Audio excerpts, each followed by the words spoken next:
Programme में शिरकत की। सब तो पहला तो दसो रिसेंटली जोड़ा है वो अज ही प्रेस कॉन्फ्रेंस हुई, मैं चाहूँगा पहले वह जिक्र कर लीए।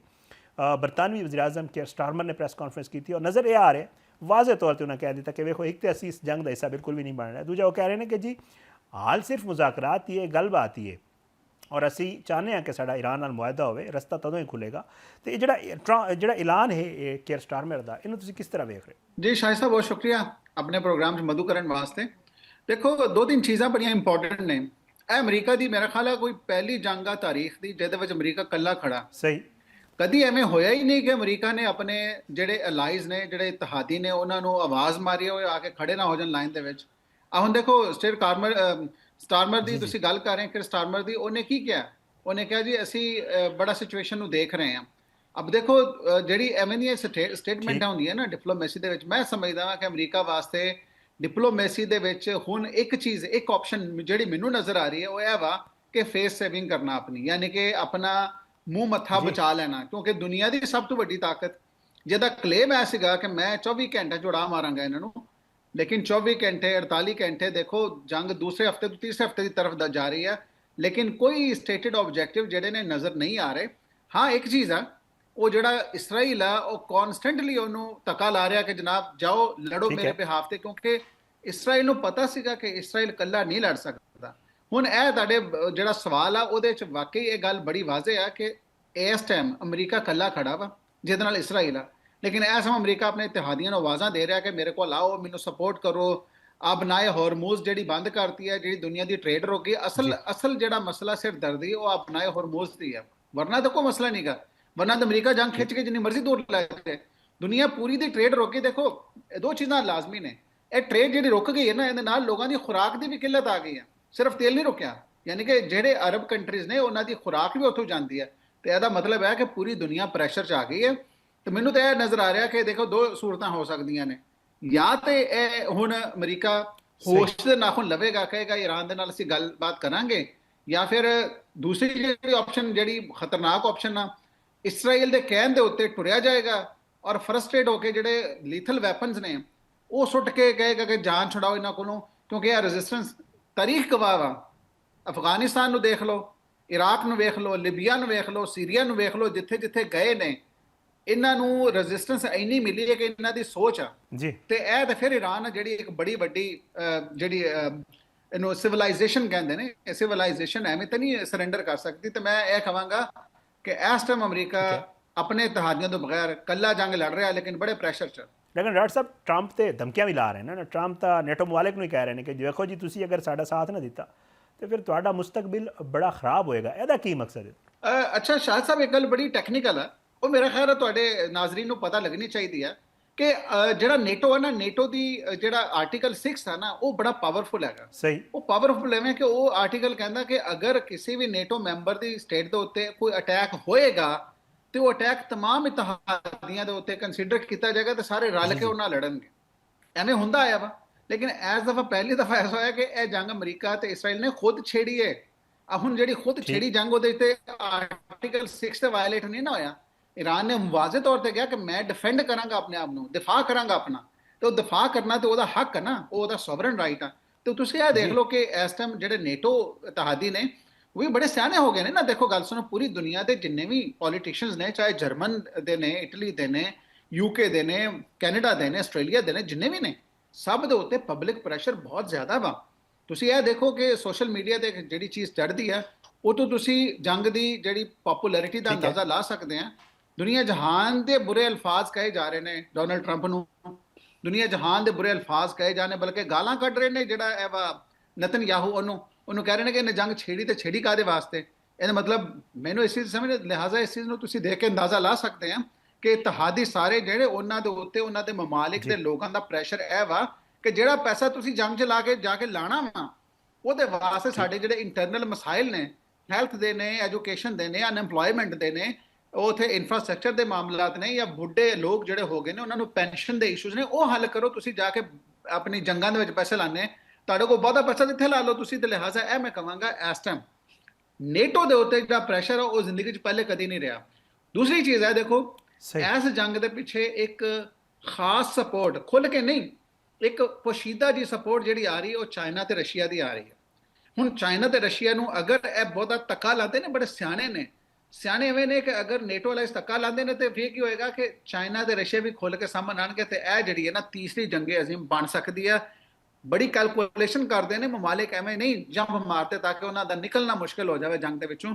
ਤੇ ਲਿਹਾਜ਼ਾ ਇਸ ਟਾਈਮ ਜੀ ਟਰੰਪ ਐਡਮਿਨਿਸਟ੍ਰੇਸ਼ਨ ਇਹ ਸੋਚ ਰਹੀ ਹੈ ਕਿ ਹੁਣ ਕੀਤਾ ਤੇ ਕੀਤਾ ਕੀ ਜਾਵੇ, ਲੇਕਿਨ ਇਸਰਾਈਲ ਬਿਲਕੁਲ ਉਹੀ ਧੱਕਾ ਲਾ ਰਿਹਾ ਕਿ ਜਨਾਬ ਤੁਸੀਂ ਆਪਣੇ ਅਟੈਕ ਜਾਰੀ ਰੱਖੋ ਤਾਂ ਕਿ ਸਾਡੀ ਜਾਨ ਖਲਾਸੀ ਰਵੇ, ਈਰਾਨ ਦੇ ਵਿੱਚ ਇੰਨੀ ਠੀਕ ਹੈ ਤਾਕਤ ਨਾ ਰਵੇ ਕਿ ਫਿਊਚਰ 'ਚ ਸਾਡੇ ਨਾਲ ਲੜ ਸਕੇ। ਇਹ ਮੇਨ ਚੀਜ਼, ਇਹ ਆਬਜੈਕਟਿਵ ਆ ਇਸਰਾਈਲ ਦਾ।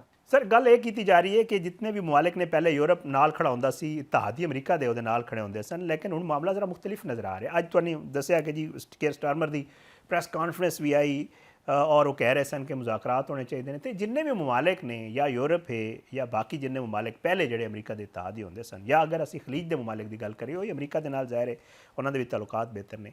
ਤੇ ਕਿਆ ਇਹਨਾਂ ਮਮਾਲਿਕ ਦੀ ਵਜ੍ਹਾ ਤੋਂ ਅਮਰੀਕਾ ਤੇ ਕੋਈ ਪ੍ਰੈਸ਼ਰ ਬਣ ਪਾਏਗਾ, ਇਹ ਟਰੰਪ ਨੂੰ ਰਾਜ਼ੀ ਕਰ ਪਾਉਣਗੇ ਕਿ ਜੀ ਉਹ ਇਹ ਜੰਗ ਬੰਦੀ ਉੱਤੇ ਰਾਜ਼ੀ ਹੋ ਜਾਵੇ?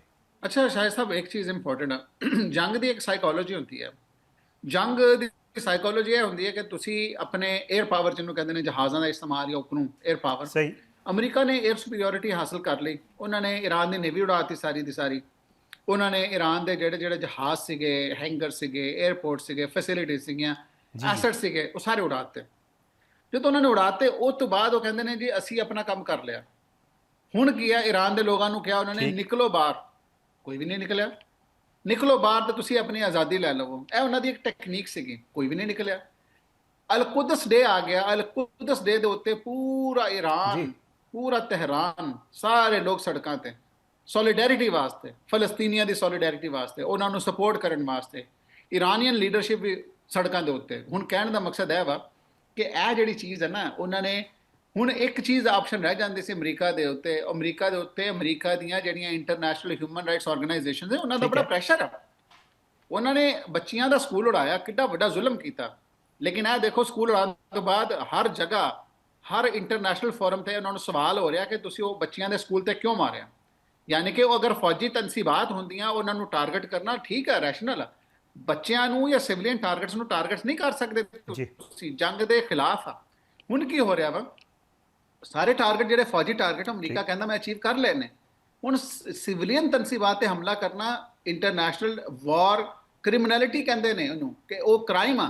ਹੁਣ ਉਹ ਅਗਰ ਕਰਨਾ ਸ਼ੁਰੂ ਕਰ ਦੇਗਾ ਤਾਂ ਅਮਰੀਕਾ ਅਨਪਾਪੂਲਰ ਹੋ ਜਾਏਗਾ, ਹੋਰ ਅਨਪਾਪੂਲਰ ਹੋ ਜਾਏਗਾ। ਹੋਰ ਅਨਪਾਪੂਲਰ ਹੋਣ ਦਾ ਮਤਲਬ ਕੀ ਆ, ਅਮਰੀਕਾ ਦੇ ਉੱਤੇ ਠੀਕ ਠਾਕ ਪ੍ਰੈਸ਼ਰ ਆ, ਹਲੇ ਵੀ ਪ੍ਰੈਸ਼ਰ। ਸਹੀ। ਅਬਨਾ ਹਾਰਮੋਜ਼ ਬੰਦ ਆ। ਦੂਸਰਾ ਪ੍ਰੈਸ਼ਰ ਕੀ ਹੋਏਗਾ, ਦੇਖੋ ਤੁਸੀਂ ਇਹ ਨਹੀਂ ਦੇਖਿਆ ਕਿ ਡਾਲਰ ਦੀ ਕੀਮਤ ਥੱਲੇ ਆਈ ਹੈ। ਡਾਲਰ ਇੱਥੇ ਪਾਕਿਸਤਾਨ 'ਚ ਵੀ ਬਿਲਕੁਲ ਡਿਕਲਾਈਨ ਤੇ ਹੈ, ਥੋੜਾ ਦੁਬਾਰਾ ਸਟੇਬਲਾਈਜ਼ ਕਰ ਗਿਆ। ਹੁਣ ਕੀ ਹੈ ਕਿ ਈਰਾਨ ਨੇ ਕਿਹਾ ਕਿ ਜਿਹਨੇ ਮੇਰੇ ਨਾਲ ਟ੍ਰੇਡ ਕਰਨੀ ਆ ਜਾਂ ਉੱਥੋਂ ਆਪਣਾ ਸ਼ਿਪ ਨਿਵਾਣਾ ਵਾ, ਤਾਂ ਮੈਨੂੰ ਤੁਸੀਂ ਯੂਆਨ ਆਰਐਮਬੀ 'ਚ ਪੈਸੇ ਦਿਓ, ਚਾਈਨੀਜ਼ ਕਰੰਸੀ 'ਚ।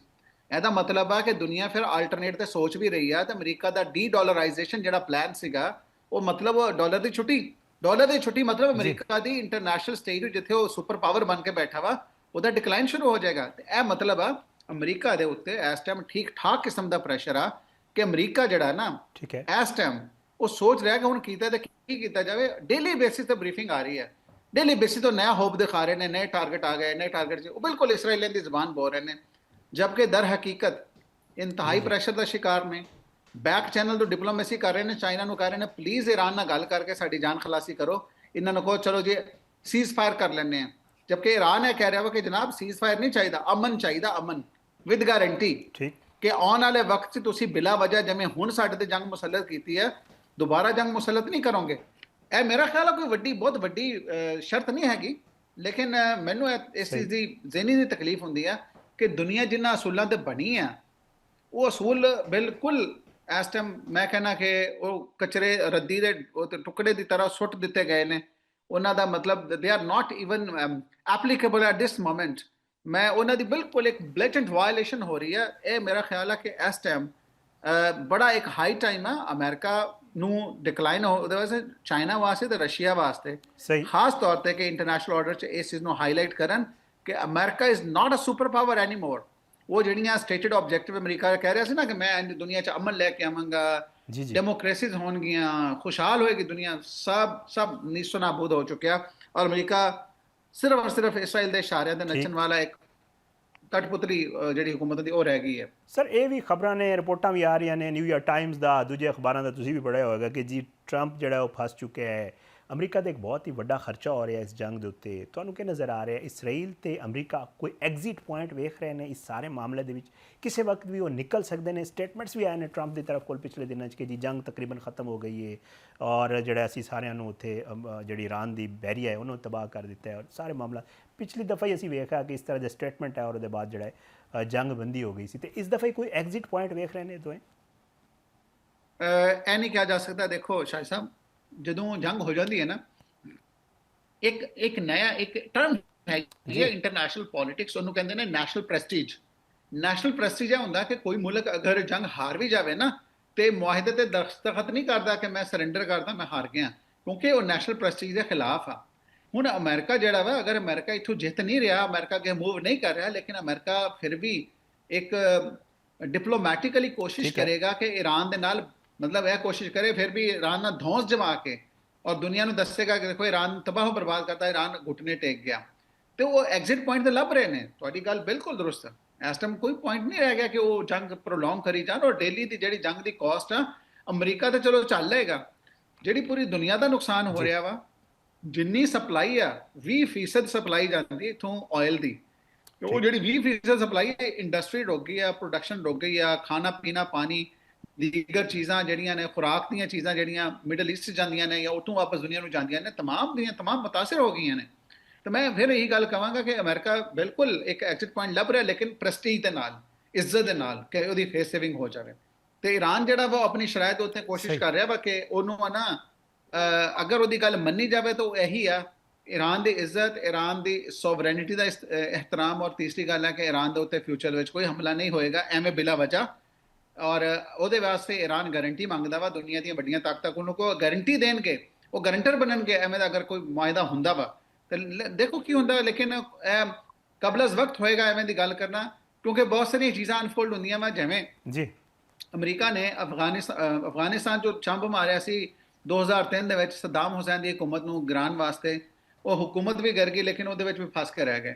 ਕਈ ਸਾਲ ਲੱਗੇ ਉਹਨਾਂ ਨੂੰ ਉੱਥੋਂ ਨਿਕਲਣ ਵਾਸਤੇ। ਤੇ ਇਹ ਕਬਲਜ਼ ਵਕਤ ਹੋਏਗਾ ਕਿ ਅਮਰੀਕਾ ਅਗਲੇ ਹਫਤੇ ਕਰ ਲਵੇ, ਅੱਜ ਕਰ ਲਵੇ, ਇਹਨੂੰ 2 ਮਹੀਨੇ ਲੱਗ ਜਾਣ। ਹੁਣ ਡਿਪੈਂਡ ਕਰਦਾ ਕਿ ਉੱਥੋਂ ਅਮਰੀਕਾ ਦੀਆਂ ਜਿਹੜੀਆਂ ਸਪੋਰਟ ਆਉਣ ਲੱਗ ਗਈ ਹੈ ਨਾ, ਅਮਰੀਕਾ ਆਪਣੀਆਂ ਨੇਵੀ ਸੀਲਸ ਜਾਂ ਦੀਗਰ ਜਿਹੜੇ ਵਾਰਸ਼ਿਪਸ ਲੈ ਕੇ ਆ ਰਿਹਾ ਵਾ, ਟਰੂਪਸ ਔਨ ਗਰਾਊਂਡ ਵੀ ਹੋ ਸਕਦੇ ਨੇ। ਅਗਰ ਟਰੂਪਸ ਔਨ ਗਰਾਊਂਡ ਆ ਗਏ ਤਾਂ ਇਹਦਾ ਮਤਲਬ ਹੈ ਲੰਬਾ ਹੋ ਜਾਏਗਾ ਪਲਾਨ ਵਾਰ ਦਾ। ਤੇ ਇੰਡੀਕੇਸ਼ਨ ਇਹੀ ਆ ਕਿ ਮੈਨੂੰ ਲੱਗਦਾ ਵਾ ਕਿ ਜੰਗ ਥੋੜੀ ਹੋਰ ਤਵੀਲ ਹੋਏਗੀ।